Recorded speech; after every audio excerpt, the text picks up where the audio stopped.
Assalamualaikum warahmatullahi wabarakatuh. Selamat pagi.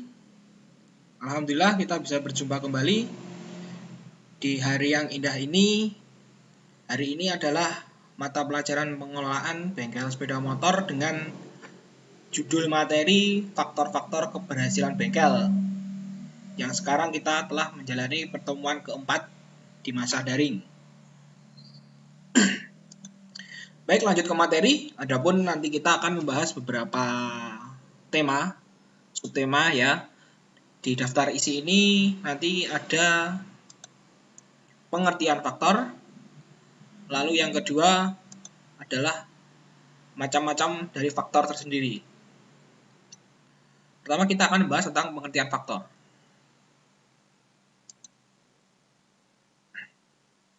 Faktor keberhasilan bengkel. Faktor menurut Kamus Besar Bahasa Indonesia adalah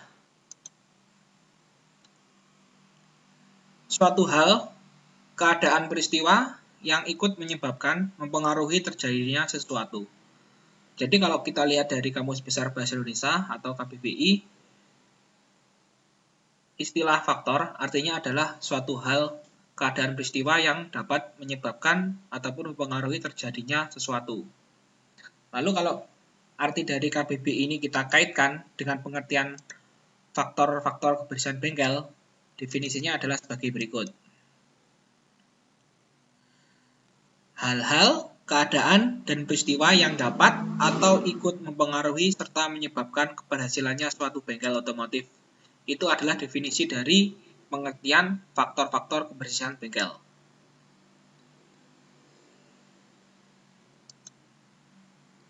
Lalu berikutnya, kita akan melihat apa saja macam-macam faktor itu untuk keberhasilan suatu bengkel otomotif.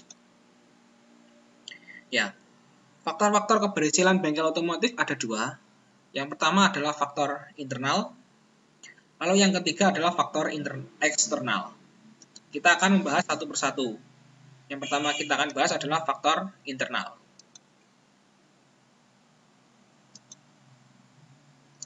Faktor internal itu adalah faktor yang berasal dari dalam, dari kata in, dalam.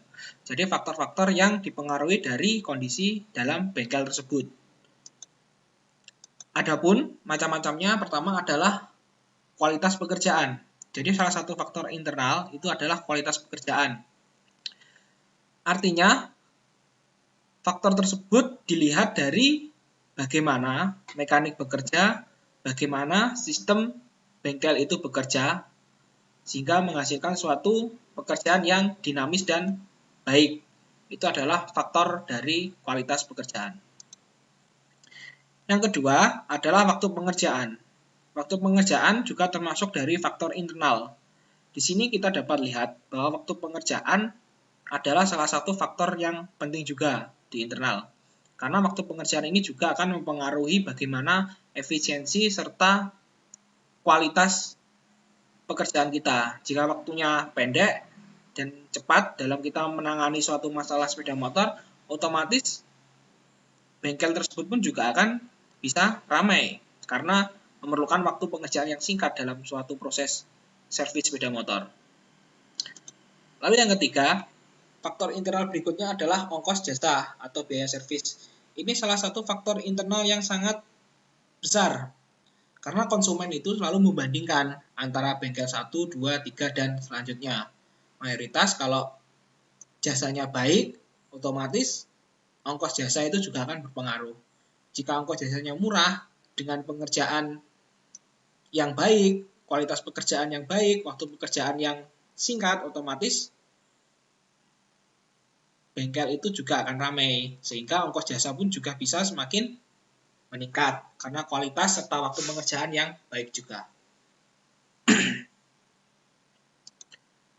Lalu selanjutnya adalah yang berikutnya, faktor-faktor keberhasilan bengkel adalah faktor eksternal. Yang tadi adalah internal, yang sekarang adalah eksternal. Dari kata X, jadi artinya adalah luar. Jadi faktor eksternal adalah faktor-faktor yang berasal dari luar bengkel tersebut. Bisa kita lihat pada tampilan. Yang pertama adalah Faktornya apa? Adalah populasi sepeda motor. Kalau kalian mau buka bengkel, otomatis harus melihat populasi ataupun konsumen sepeda motor di sekitar bengkel kalian. Kalau bengkelnya sepi, otomatis pengaruhnya adalah populasi. Jadi populasinya sepeda motor itu sedikit, yang orang-orang naik motor itu sedikit, otomatis bengkel pun juga akan sepi. Beda kalau sepeda motornya di tempat kalian itu banyak, otomatis bengkel pun juga bisa semakin ramai. Lalu faktor yang kedua adalah kondisi lingkungan sekitar. Jadi kalian kalau mau membuat bengkel harus dilihat kondisi lingkungan, baik geografi maupun topografinya. Kalau kalian mau buat bengkel, usahakan lingkungannya adalah lingkungan yang dekat dengan kota ataupun dekat dengan jalan raya yang transportasinya itu banyak ataupun ramai. Jangan di tempat lingkungan yang sepi. Otomatis kalau lingkungan sepi, bengkel juga sepi. Kalau lingkungannya itu pinggir jalan dan akses transportasinya banyak, otomatis bengkel juga bisa menjadi ramai. Lalu yang ketiga adalah kompetitor. Kompetitor ini juga salah satu faktor eksternal yang berpengaruh terhadap keberhasilan bengkel. Kompetitor ini adalah saingan ataupun pesaing. Jadi seperti bengkel-bengkel lain itu juga sebagai kompetitor kalian. Jadi di sini kompetitor itu juga akan berefek dengan keberhasilan bengkel.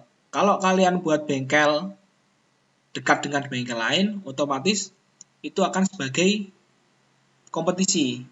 Semakin banyak bengkelnya, maka kompetitornya juga akan semakin banyak. Jadi kalau mau buat bengkel, usahakan jangan terlalu dekat dengan bengkel-bengkel pesaing. Karena di situ nanti kalau terlalu dekat dan terlalu banyak bengkel, otomatis akan mempengaruhi pemasukan ataupun konsumen sepeda motor yang datang untuk melakukan servis ataupun perbaikan. Ya, mungkin itu tadi adalah materi dari faktor-faktor keberhasilan bengkel otomotif yang bisa saya sampaikan di pertemuan keempat ini ya. Untuk materi berikutnya kita akan bahas pada pertemuan berikutnya juga. Mungkin cukup sekian. Terima kasih. Assalamualaikum warahmatullahi wabarakatuh dan sampai jumpa.